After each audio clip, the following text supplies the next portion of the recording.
क्या आपको पता है कि आपकी जिंदगी का सबसे बुरा दिन कौन सा था? शायद कोई ऐसा दिन जब सब कुछ गलत हुआ हो। लेकिन जरा सोचिए, क्या हो अगर एक दिन ऐसा आए जब आपकी जिंदगी नहीं बल्कि पूरी दुनिया ही खत्म हो जाए। आज से 6 करोड़ 60 लाख साल पहले धरती पर एक ऐसी ही सुबह हुई थी।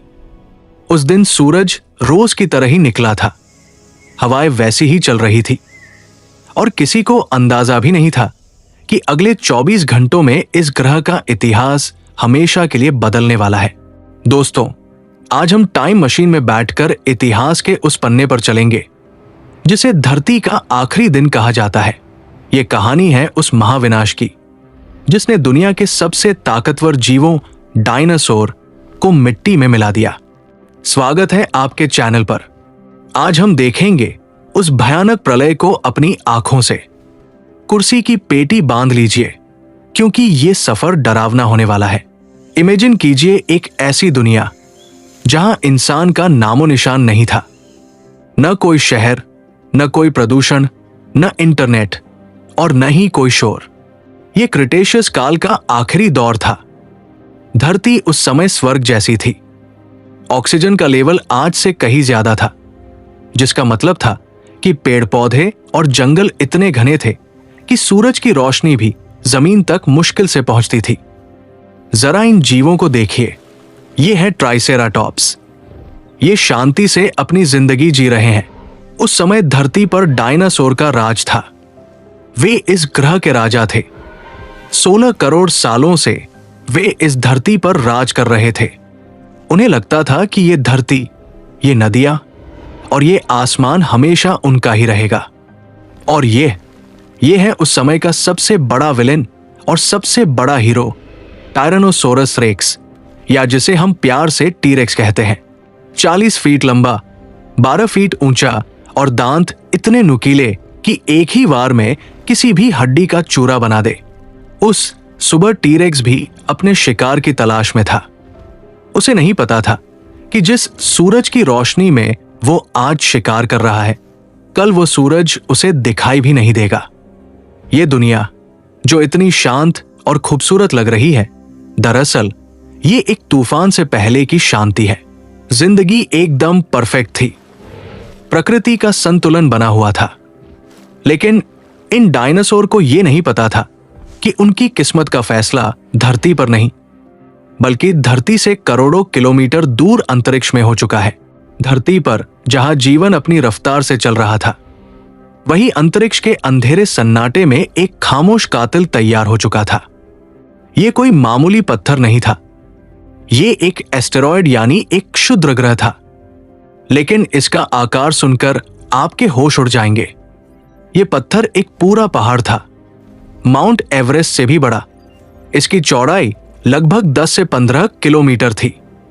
जरा सोचिए, 10 किलोमीटर चौड़ा पत्थर। अगर आप इसे जमीन पर रख दें तो इसका एक सिरा दिल्ली में और दूसरा सिरा गुड़गांव के पार होगा। और यह पत्थर रुका हुआ नहीं था। यह ब्रह्मांडीय गोली हमारी धरती की तरफ बढ़ रही थी। इसकी रफ्तार 60,000 किलोमीटर प्रति घंटा, यानी एक राइफल से निकली गोली से भी 20 गुना तेज। इतनी तेज कि आप पलक झपकाएं और ये लंदन से न्यूयॉर्क पहुंच जाए। ये एस्टेरॉयड पिछले करोड़ों सालों से अंतरिक्ष में भटक रहा था। शायद किसी और पत्थर से टकराकर इसका रास्ता बदला और इसकी किस्मत में लिखा था लक्ष्य पृथ्वी। सबसे डरावनी बात यह थी कि डायनासोर के पास कोई नासा नहीं था, कोई स्पेस टेलीस्कोप नहीं था जो उन्हें चेतावनी दे सके। उन्हें पता ही नहीं था कि मौत उनके सर पर मंडरा रही है। वे बस अपनी रोजमर्रा की जिंदगी जी रहे थे, खा रहे थे, सो रहे थे, लड़ रहे थे, जबकि ऊपर आसमान में एक ऐसा राक्षस आ रहा था जो न दया करेगा न रुकेगा। अब हम उस पल पर आ चुके हैं जिसे वैज्ञानिक न लौटने वाला बिंदु कहते हैं। एस्टेरॉयड अब पृथ्वी के गुरुत्वाकर्षण में फंस चुका था। अब उसे वापस लौटना नामुमकिन था। लेकिन दोस्तों, यहां एक बहुत बड़ा सवाल है कि क्या होता अगर, जो आपको सोचने पर मजबूर कर देगा। वैज्ञानिक कहते हैं कि यह डायनासोर की बुरी किस्मत का सबसे बड़ा उदाहरण था। हमारी धरती अपनी धुरी पर घूम रही थी। अगर ये एस्टेरॉयड 30 मिनट पहले आया होता या 30 मिनट बाद आया होता तो शायद कहानी कुछ और होती। क्यों? क्योंकि अगर ये थोड़ी देर से आता तो ये जमीन के बजाय अटलांटिक महासागर या प्रशांत महासागर के गहरे पानी में गिरता।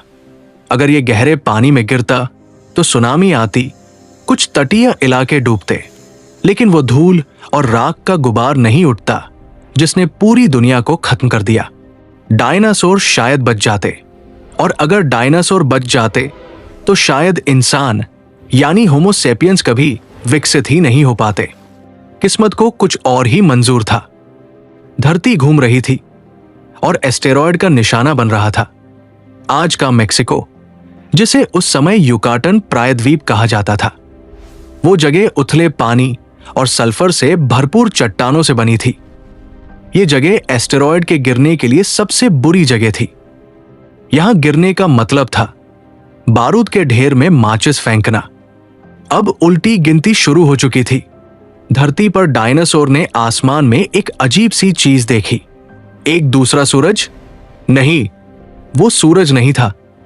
वो उनकी मौत थी जो तेजी से बड़ी होती जा रही थी। तूफान से पहले की शांति अब खत्म होने वाली थी। जो होने वाला था वो पिछले 4 अरब सालों में धरती ने कभी नहीं देखा था। एस्टेरॉयड ने जैसे ही पृथ्वी के वायुमंडल में प्रवेश किया, कयामत शुरू हो गई। इस पत्थर की रफ्तार 60,000 से 70,000 किलोमीटर प्रति घंटा थी। जब कोई चीज इतनी तेज रफ्तार से हवा को चीरती है तो घर्षण की वजह से भयानक गर्मी पैदा होती है। जमीन पर मौजूद जानवरों ने ऊपर देखा। एक पल के लिए उन्हें लगा कि शायद सूरज फट गया है। वो एस्टेरॉयड हवा के साथ घर्षण के कारण प्लाज्मा में बदल गया था। वो इतना ज्यादा चमकीला हो गया था कि वो हमारे सूरज से भी 10 गुना ज्यादा चमकदार था। उस रोशनी ने जमीन पर देखने वाले हर जीव को उसी वक्त अंधा कर दिया। उनकी आंखों की पुतलियां जल गई। परछाइयां इतनी गहरी हो गई कि दिन में ही अंधेरा लगने लगा। ये एक ध्वनि धमाके के साथ नीचे आ रहा था। लेकिन याद रखिए, प्रकाश ध्वनि से तेज चलता है, इसलिए अभी तक जमीन पर कोई आवाज नहीं आई थी। सिर्फ एक डरावनी, खामोश रोशनी थी जो मौत बनकर गिर रही थी। ये एस्टेरॉयड माउंट एवरेस्ट जितना बड़ा था। इसकी ऊंचाई 10 से 15 किलोमीटर थी। और हमारा वायुमंडल कितना घना होता है? लगभग 100 किलोमीटर। इस रफ्तार पर एस्टेरॉयड को वायुमंडल पार करके जमीन को छूने में कितना वक्त लगा होगा? सिर्फ 3 सेकंड। जी हां, पलक झपकते ही। एक ऐसा तथ्य जो आपके रोंगटे खड़े कर देगा। यह पत्थर इतना विशाल था कि जिस पल इसका अगला हिस्सा मेक्सिको की जमीन से टकराया, उसका पिछला हिस्सा अभी भी 35,000 फीट ऊपर हवाई जहाज उड़ने की ऊंचाई पर था। जैसे ही टक्कर हुई, धमाका।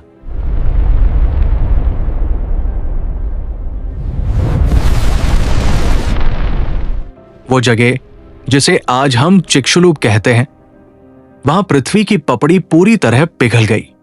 जमीन पानी की तरह बहने लगी। ये टक्कर कोई मामूली दुर्घटना नहीं थी। वैज्ञानिक अनुमान लगाते हैं कि इस टक्कर से जो ऊर्जा निकली वो 10 अरब परमाणु बमों के बराबर थी। जी हां, आपने सही सुना। हिरोशिमा पर जो एटम बम गिराया गया था, उससे 10 अरब गुना ज्यादा ताकत। टक्कर वाली जगह पर तापमान तुरंत 18,000 डिग्री सेल्सियस पहुंच गया। यह सूरज की सतह से भी ज्यादा गर्म था। वहां मौजूद हर चीज, पानी, मिट्टी, पेड़, डायनासोर एक सेकंड के 1000वें हिस्से में भाप बनकर उड़ गए। उनका नामो निशान तक नहीं बचा। जमीन में 180 किलोमीटर चौड़ा और 20 किलोमीटर गहरा गड्ढा बन गया। यह गड्ढा इतना बड़ा था कि आप इसे चांद से भी देख सकते थे। लेकिन असली तबाही तो अब शुरू हुई थी। धमाके ने अरबों टन धूल, पत्थर और पिघली हुई चट्टानों को अंतरिक्ष में फेंक दिया। ये पत्थर अंतरिक्ष की ठंडक में जम गए और फिर गुरुत्वाकर्षण की वजह से वापस धरती पर गिरने लगे। इसे कहते हैं थर्मल पल्स। जब ये अरबों खरबों छोटे छोटे पत्थर वापस वायुमंडल में गिरे तो घर्षण से ये जलने लगे। पूरी दुनिया का आसमान एक विशाल माइक्रोवेव ओवन या पिज्जा ओवन में बदल गया। हवा का तापमान अचानक 200 से 300 डिग्री सेल्सियस तक बढ़ गया। जरा सोचिए, आप अपने घर के ओवन को 200 डिग्री पर सेट करते हैं पिज्जा पकाने के लिए। उस दिन पूरी धरती ओवन बन गई थी। जो डायनासोर टक्कर वाली जगह से हजारों किलोमीटर दूर भी थे, वे बच नहीं पाए। वे जिंदा जल गए।